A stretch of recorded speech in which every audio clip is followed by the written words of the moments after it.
Hi there, and welcome to A Journey to Milk and Honey. Thank y'all for joining me today. I want to start today's episode with a bit of a personal story. My German friend, Rudy Kaiser, whom, by the way, is a teacher at a boarding school that is located in a castle in the mountains of central Germany, and his young adult son, Luca, both essentially born and bred in Germany, just spent 10 days visiting me here in New Hampshire. This was actually their first time to visit America, and I must tell y'all that it was a fabulous experience to behold.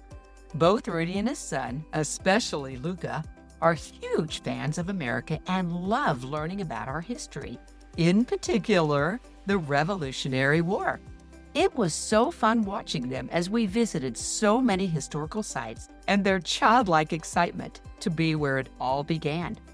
During their stay, I consciously avoided any conversations about politics or the rise of Jew hatred in America, in Europe, and across the globe.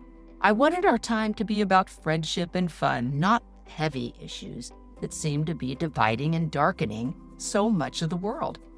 But after they returned to Germany, I messaged Rudy on WhatsApp asking about the current political situation there, especially the tightening control of the left-wing government and about the rising tide of Jew hatred in Germany. Though I was unable to speak to him, Rudy responded with a recorded message that was powerful, unsettling, and honest. You're about to hear Rudy's message in his own words, which he has given me permission to share. Now, just to clarify a bit, the first part of Rudy's message is in reference to my question about the left-wing government that is viciously ruling Germany right now. And the second half of Rudy's recording is about the government's position on the Israeli-Gaza war. And then in closing, Rudy shares his opinion and position about what's going on in the Middle East right now. So hold tight and listen closely. And then I'm going to come back with just a few closing reflections of my own. So actually, with respects to what is happening here in Germany, the thing is that we are ruled by a conservative party that is totally not conservative. That is absolutely the same as your Democrats would be. And they rule us in a coalition with another party that is still farther left. So two of them are called, the one is called CDU, which stands for Christian Democratic Union. They are not Christian and they are not democratic, not in all way. They are not even a union, but still, this is their name. In English, the acronym would be CDU. And this is the party of our current chancellor, who has the role of your president. His name is Friedrich Merz, or Friedrich Merz, as we would pronounce it in Germany. And the party that is yet farther left and that he stands in a coalition with is the Social Democratic Party of Germany, SPD. This is their names. Together, they rule on the same grounds and totally represent the same opinions. And when it comes to the relationship between our government and the majority party that used to be the majority party when the elections were coming in. This is why this guy is our chancellor at the moment. When we talk about his and their relationship to Israel, then of course it has two faces. Phase one is of course the official picture that they always claim that it is so vital for Germany to stand with Israel because of the responsibility that is resulting from our past and blah, blah, blah. So this is what they do in name. And then comes the other side of it, that they very clearly say that what is happening down there in Israel is genocide organized by the Israeli government, and they totally side with the Palestinian narrative that is communicated here. So actually it is two different sides, but they claim to be the only Democrats by being anti-Israel and by being anti-conservative, and in the end by being the advocates of wokeism. So what they want to achieve actually is to get everybody on the boat. They want to have pro-Israeli people, who are very few anyway, and also the anti-Israeli people in their party. They want both sides to vote for them. And this is what they strategically do. So actually, this is the double-sided game they play.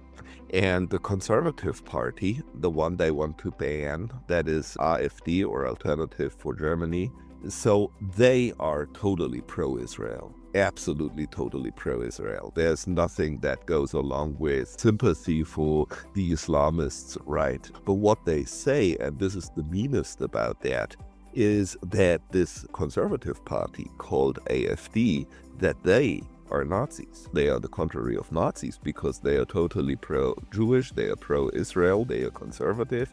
There is nothing Nazi about them, not in any way.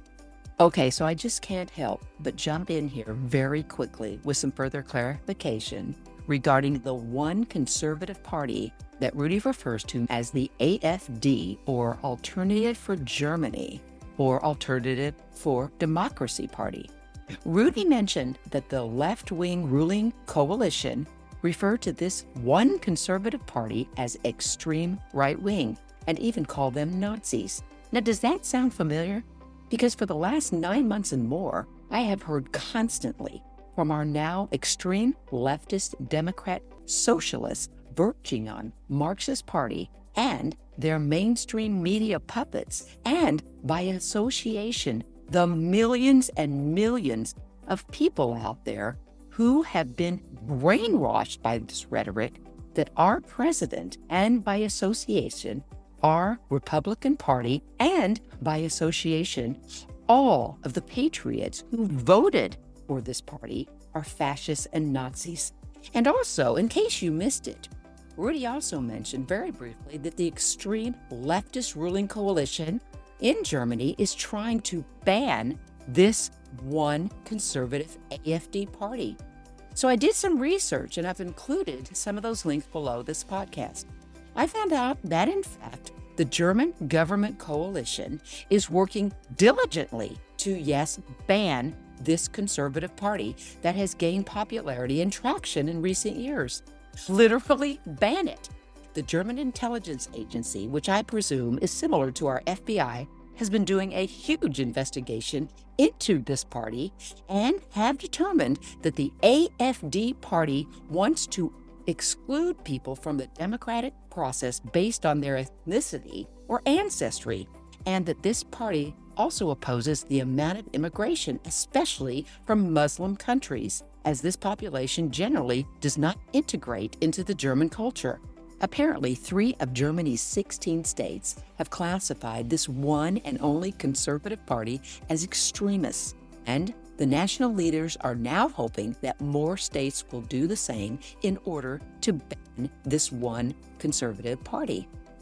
And by the way, this is the same extremist left-wing German government coalition who, by the way, ran on being pro-Israel and now has the gall to maintain that Israel is committing genocide. They are also the woke left-wing German coalition that Rudy is referring to. But on a brighter note, at least for now, all I can say is that our leftist, former Democrat, now socialist Marxist Party has not made any attempt to ban our Republican Party yet.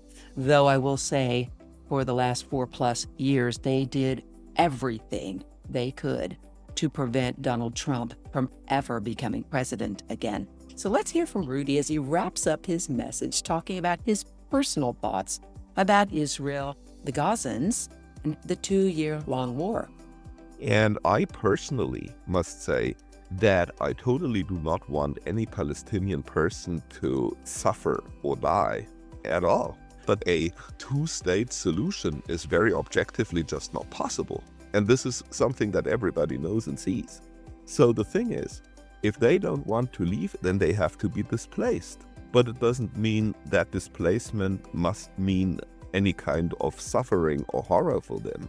It would be good to organize for them a decent living in Arab countries. And this is something they could already have done in 1967, and then a lot of bloodshed would have never happened. But now we are totally at the historical crossroads where something like this, a step like this, can realistically be done, because actually you see that, and this is also what everybody must see, that if they stay, they will still be outcasts under the rule of Hamas. And what is Hamas doing? They are torturing and killing their own people, not only the Israelis. So what sense does it make for leaving them and dreaming that they could have their own separate state? That is just not possible. So this is my personal view on it. And I think and I pray that if we all do no longer hide and very clearly and openly say what we think, then this thing can be a global endeavor for all of us. Because I totally think we are all children of God, aren't we? All together. And so are the Palestinians who really believe. They are also children of God. And we just want them to live in peace, to be free from Hamas, and to live within the Arab community where they belong. And we also want the Jewish people to have the right to live in their country and be left alone. That is all we want, and what every people should aim at. But the contrary is true. And if I look at biblical and also Talmudian prophecy, then the thing that is happening right now was foretold thousands of years ago. Thousands of years ago, people told us about Gog and Magog and about the last battles before the final revelation or the final messianic age would come. And I think we are totally right facing that. It is now the time to turn to God. And turning to God doesn't mean that you hate some other people, be it Palestinians or Jewish people or whoever, but that it is clear that we all want the same. We all want for nobody to suffer and for everybody to have a safe home. All right, so that's a wrap with Rudy, but I hope you all enjoyed the little commentary from Rudy. I found it fascinating in many ways, actually. Rudy is a German, and that can be very sticky at this point in time, of course. And our relationship, me as a Jew, Rudy as a German, could be sticky, but it's not. It just absolutely isn't. What I love is that Rudy has this common sense approach to what's happening in his country and then what's happening in the Middle East. And it's very clear to him and very logical to him. And lastly, what's so cool about Rudy, if you listen closely, you could hear that there is this spiritualness about him, about life and what's happening in his country, in the Middle East, and across the planet. And I just love that. So with that said, I want to thank y'all for listening in. I want to thank Rudy for his time and his message. And until next time, shalom. Thank you all so much for joining me today on A Journey to Milk and Honey. Just a quick reminder to jump onto our website at journeytomilkandhoney.com or jmhpodcast.com. You can also find us on Facebook at Journey to Milk and Honey as well. To find us on all other social media, including YouTube, X, Instagram, and Spotify, you can find us at JMH Podcast. And if you enjoy what we do here at A Journey to Milk and Honey, you can help support us by liking, subscribing, and leaving us comments and reviews wherever you listen to your podcasts. Thank you so much again, and shalom.